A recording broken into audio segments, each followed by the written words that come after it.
orgasmic enlightenment, where the sexual and spiritual come together. I'm Kim Anami, and I'm a holistic sex and relationship coach and a vaginal weightlifter. In this show, we explore all things intimate.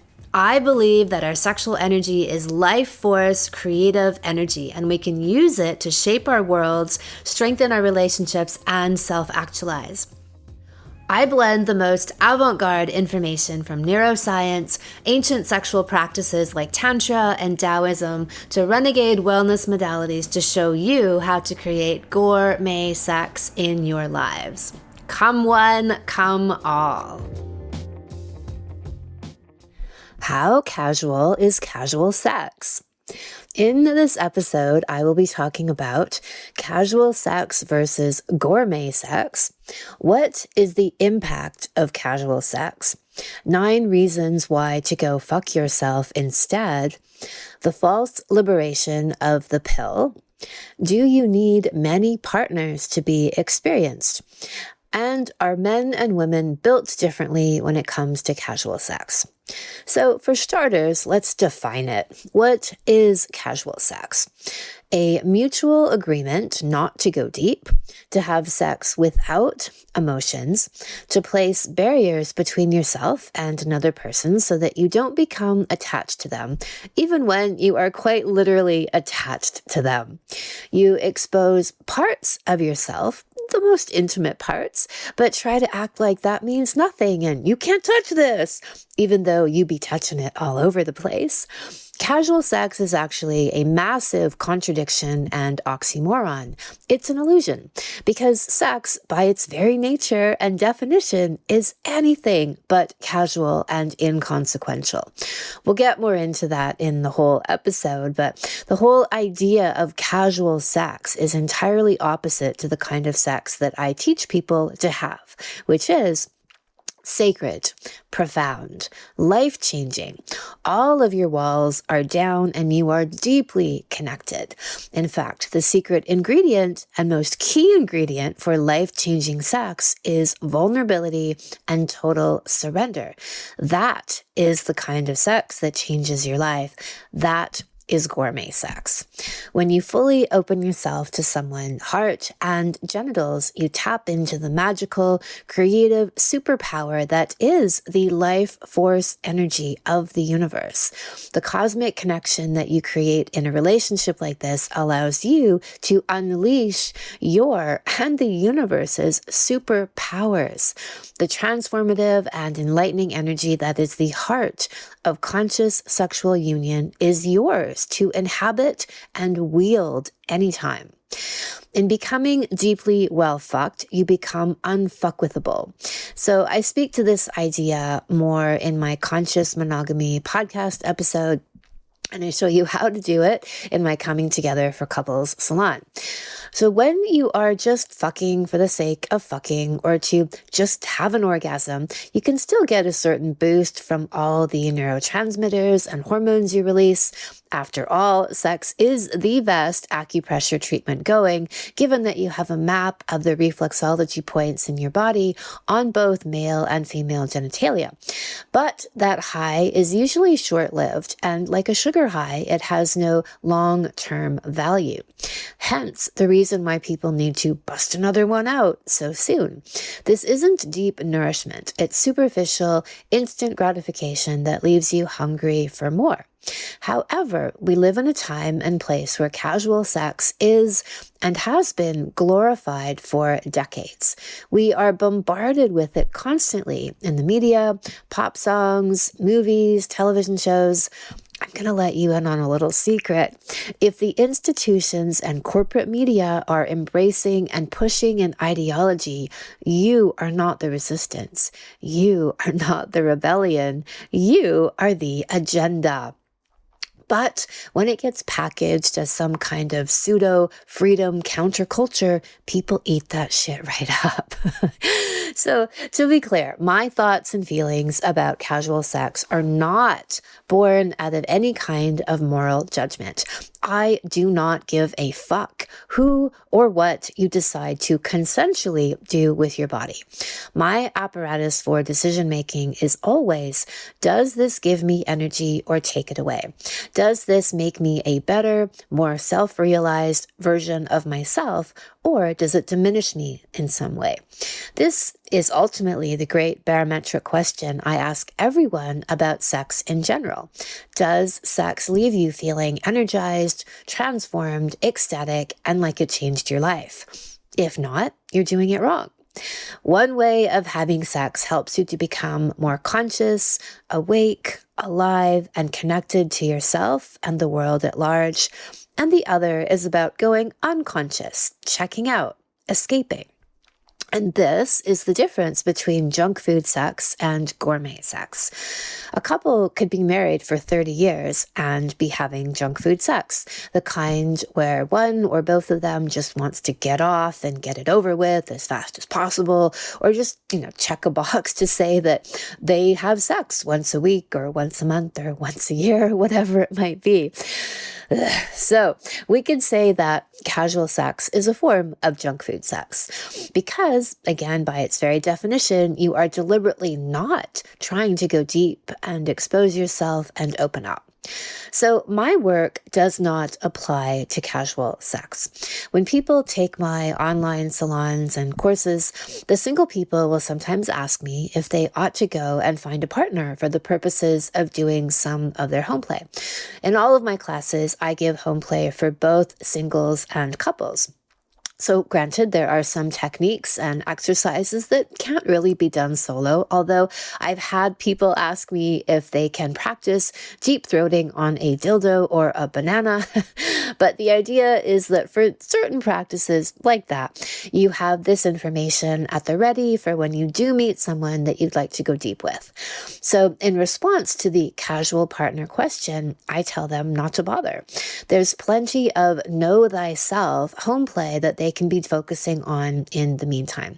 And engaging in it will help them to address their own patterns, blind spots, and self-sabotaging mechanisms that come up in relationships so they can level up their vibration and help them to attract a higher caliber partner in the future. But they cannot do that if they aren't occupying the most high caliber versions of themselves. So the advice I give them is to go fuck themselves, literally. Fuck themselves thoroughly, artfully, and heartfully, and then see what incredible magic unfolds in their lives. And this goes for men and women alike. For men, the most important sexual skill they can cultivate is stamina. Men need to be able to have sex for a minimum of an hour without ejaculating. Focusing on this when you are single is an epic way to build your sexual magnetism, boost your testosterone, and increase your cock and overall confidence. Guys, you can check out my Sexual Mastery for Men salon, and there's a free video preview series that you can watch at any time, even when the salon is not in session. Women need to focus on reconnecting to and strengthening their vaginas using a jade yoni egg practice and getting to know thyself and vaginas in all the ways. My Vaginal Kung Fu and How to Be a Well-Fucked Woman salons go into this for all women. And same thing, there are free video preview series available with home play that you can check out tonight, even when the salons aren't open for registration. So the best way to do this when you are single is by practicing on and with you, not wasting time and energy and valuable real estate within yourself in fucking around. You know how they say, fuck around and find out. Ha ha ha. So those are my general thoughts about all of this, but I've got a bunch more on how casual sex really impacts you in ways that you've likely never even thought of before. First off, you have the exchange of karma and energy. So this is a quote from Shiva, the legendary god, from an old tantric text. Sex has the power of both illusion and liberation, depending on the participant's degree of conscious awareness. When a person accepts a sexual act as a gift, exchanges take place on several different levels simultaneously. There is a physical exchange and blending of secretions, a psychological exchange of life energies and polarities and attitudes, a karmic exchange through a convergence of destinies, and there is a spiritual exchange, a communion between spirits. On the highest level, all these exchanges add to the quality of the couple. During high acts of tantric sex, karmas and unresolved personality conflicts can be totally transcended. I love this. This just summarizes what I see to be the highest use of sex. So, and look at when you're engaging in an act that is designed to combine every cell, every bit of genetic code that exists within you with another person, do we really think that this only happens on a physical level? So what this tantric text doesn't go on to say is what happens during low acts of sex. I would suggest that sexual encounters open an energetic portal for a person's negative traits to come through to you as well, especially with the unconscious, checked out way that most people have sex.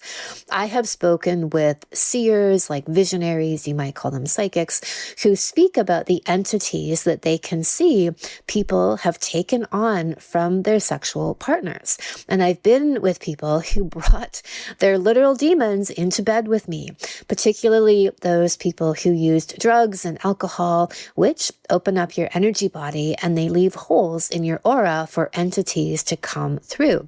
There was one partner I had, and I had such a hard time breaking up with him for various reasons. I did a 2-month-long parasite cleanse, and I finally had the energy and the clarity to end the relationship. And I had done so much work, like emotional, psychological, energetic work, to really think what were the patterns here? How was I engaging in this? And then I did this parasite cleanse and boom, that knocked it over the edge. It was so interesting to me that this energy of parasitism was multidimensional. All of this to say that you are fucking much more than a set of genitals. You are letting within you the energetic and karmic patterns of whomever, you let into you, and whatever other hangers-on that they have floating around in the ethers. This goes for both men and women, even though men technically do the penetrating. So this idea of letting someone inside of you isn't just limited to the woman who physically lets someone inside of her. There's this deep exchange going on for both people. The next concept I would address is the false liberation of the pill and the illusion of casual sex. When the pill and hormonal birth control hit the scene, it seemed like a boon for women. Now they could have all the sex they wanted and not get pregnant. The problem with this is it makes the act of having sex seem like it's something that has no consequences whatsoever. Meaning the truth is, every time you have sex, you have the power to create a new life. Well, technically not every time, because if you understand the female reproductive cycle, you know that you can only get pregnant for about 6 days out of each month, which means that women are pumping themselves full of hormone blockers because, yes, the pill and all hormonal birth control are not balancing your hormones. They are blocking them for most of their lives, needlessly and destructively, all in the name of no consequence sex. And that is the lie. Every sexual act has a sacred potency to it that we have been conditioned to minimize and dismiss. The amount of casual, cheapened sex that we are all exposed to on a daily basis makes me think that this is a deliberate smokescreen, hidden in plain sight, for people to have the literal creative power of the universe at their genitals, at their fingertips, and yet have no understanding of it. Instead, they eject all of this energy out of them. The pill is sold to women and men as this great feminist liberator, but it's really the great trap. As a WHO Group 1 carcinogen, it's bizarre to me that they're even allowed to be prescribed at all, but hey, that's the MLM scheme of allopathic medicine. It wreaks havoc on your hormones for years to come, with all of that increasing exponentially with the amount of time a woman is on it for. But more than all of that, it's how it makes the whole act of having sex seem utterly casual, right? This throwaway thing, there's no importance to it. All of that has been totally removed from the act. And then you have the idea of the imprinting of disposability. Every time you are having casual sex, you are imprinting on your system the vibration of contracting and holding back, of only sharing certain parts of yourself in order to be accepted or to fit a certain situation, rather than showing up in your full, resplendent glory and shining your light all over the place. Casual sex is an embedded practice of dimming your light and reducing your uniqueness and your value to try to connect with somebody. And that's the energy and the messages that you are giving your deepest self during the apex of one of the most creative moments, sexual connection and orgasm, when you are tapping into the literal creative and manifesting power of the universe, and you are saying, hold back. I don't deserve all that much, and so I'll settle for these crumbs. It's a kind of black magic that you are perpetuating unto yourself. Feng Shui and clearing space. So in the principles of Feng Shui, they talk about the importance of removing old and stagnant energies from the atmosphere around you, so that not only can you think more clearly and improve your overall energy flow in your mind and surroundings, but you create space for new and up-leveled experiences to come to you. If your energy field is already occupied, it's sending a message out to the universe with a no vacancy, or kind of no vacancy, I'm actually rather confused about what I want, sign on your forehead. You'd be much better off to spend your time on your own growth and healing, and as I said before, addressing patterns that may have played out in previous relationships.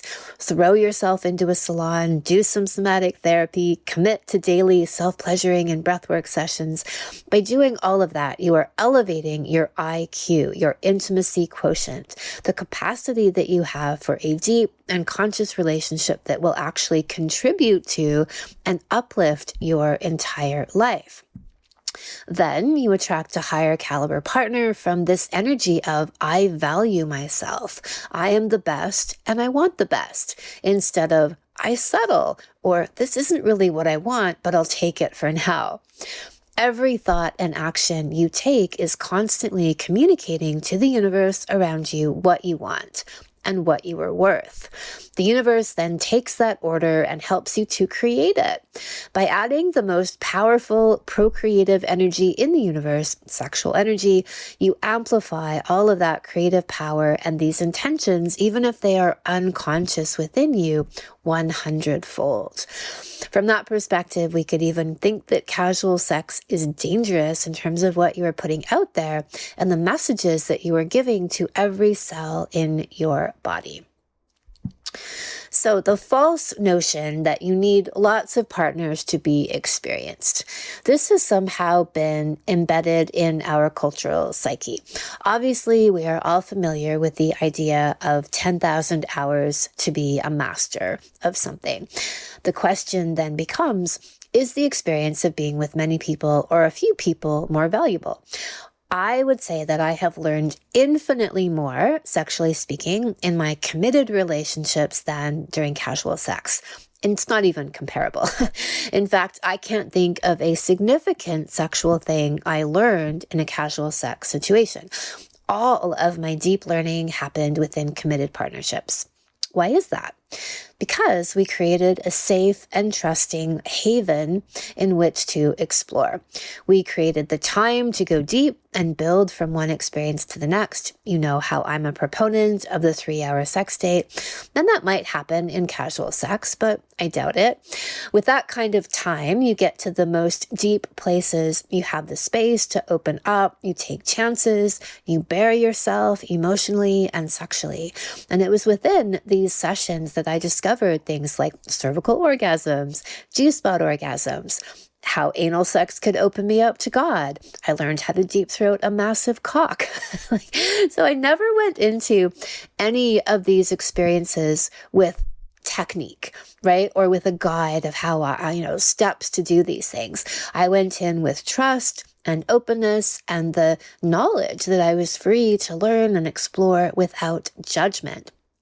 To get to the really deep places I speak of and to have the kind of sex that changes you and isn't just busting out a lustgasm or a stressgasm, you need to feel safe and you need to feel seen, to be vulnerable and reveal the deepest places within yourself, because after all, you are letting someone into the deepest places within yourself. And for me, all of those things opened up with that magical combination of emotional and sexual surrender. It had to have both. There's no way all of the doors would have been closed to me in terms of these deeper, metaphysical, life-changing experiences if I was only going in there half-cocked, as in just with my physical being and barricading off the rest of me.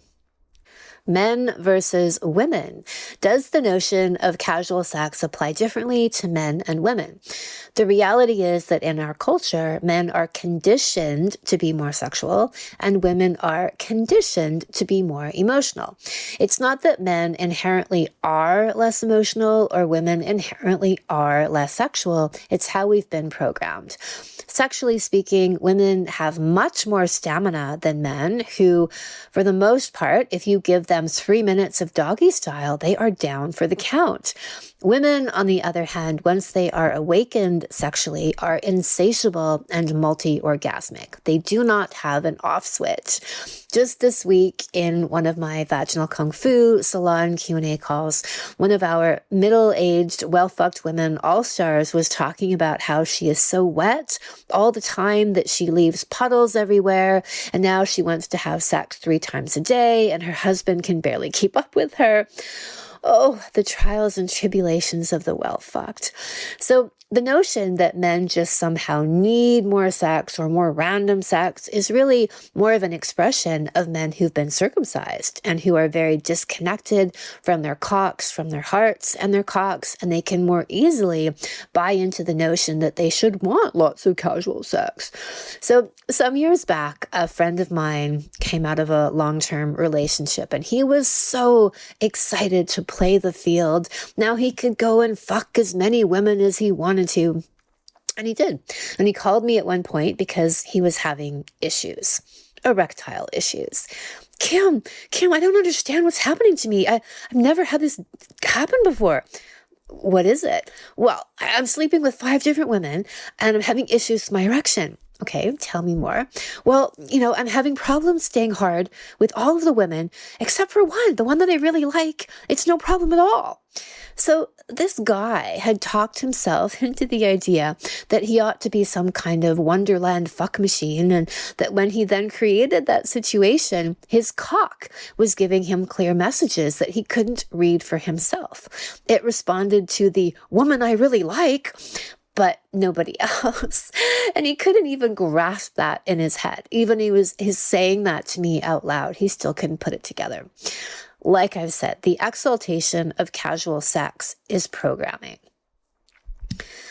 You don't know what you don't know, and then you can never go back once you do know it.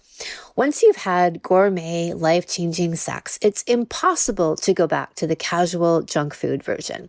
Even if you do, it's just not the same. I would posit that people who extol the virtues of casual sex simply haven't had the kind of ecstatic, transcendent, being reborn into a new person version that I speak of. And once you do, your casual sex days are over, kids. Most people do not understand the power of what really good sex, gourmet sex, can do for you and your entire life. Until then, the paltry, wham bam, thank you ma'am sex seems as good as it gets. Nah, that is scraping the bottom of the barrel. There's about 100 floors up to go from there. Casual sex is impossible to sustain. The name of the game with casual sex is to keep things in stasis. No growing, no dying. This goes against all the laws of nature where everything is either growing or dying.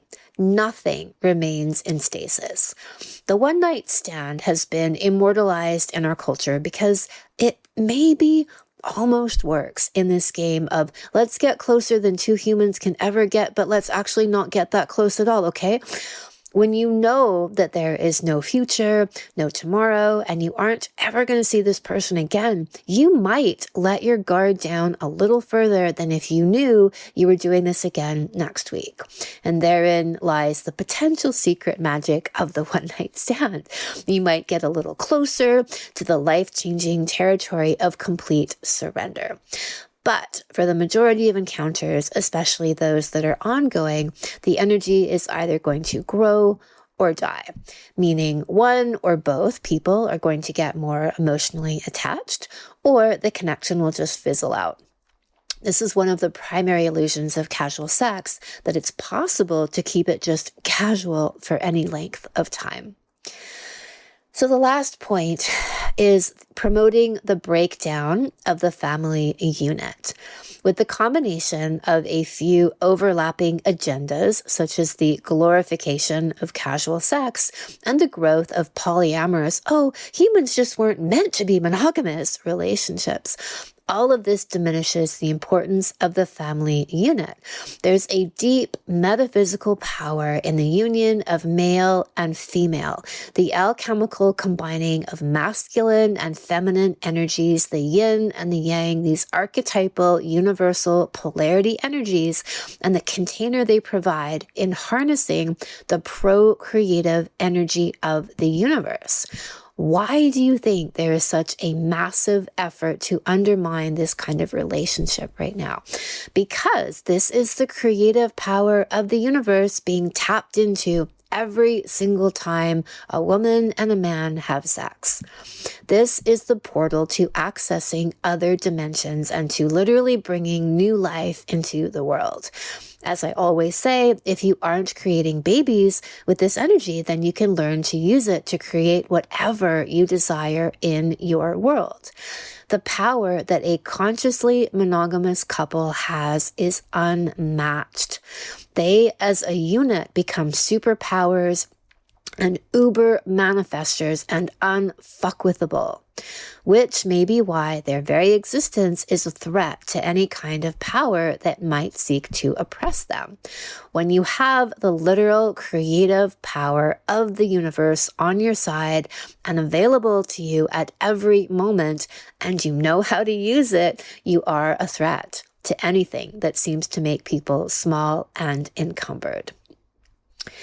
So, what do you do instead of going out and fucking random people? You go fuck yourself, emotionally, mentally, and physically. By fucking yourself, you will unfuck yourself. I have had some of my most well-fucked periods when I was single. The pathway to your ultimate salvation lies between your own legs. To properly fuck and unfuck yourself, you can do this in a multitude of ways. So here are some suggestions. Do a 7-day self-pleasuring challenge using my meditate, masturbate, and create sequence, which you can find detailed in my YouTube video called Self-Pleasuring 101. It's kind of geared towards women, but The practice is the same for women and for men. You can commit to a 30-day self-pleasuring challenge. You can sign up for one of my sexual savant salons. All of my salons can be done solo, even the Coming Together salon. And of course, they can be done coupled. So you study and you practice on your own if you're doing it solo. And then since you have lifetime access, you can do it all over again when you have your new partner. I have salons running all throughout the year. We just started the Vaginal Kung Fu salon, and the next one is coming together in April. And then in the summer, we have How to Be a Well-Fucked Woman, followed by Supercock, Sexual Mastery for Men. Take some crystal elixirs. In the Anami Alchemia online shop, I have created a series of crystal elixirs, which are vibrational medicines focused on sexual healing and cultivating sexual and creative power. They all come with guided visualizations, and you take these medicines over a 3-week period.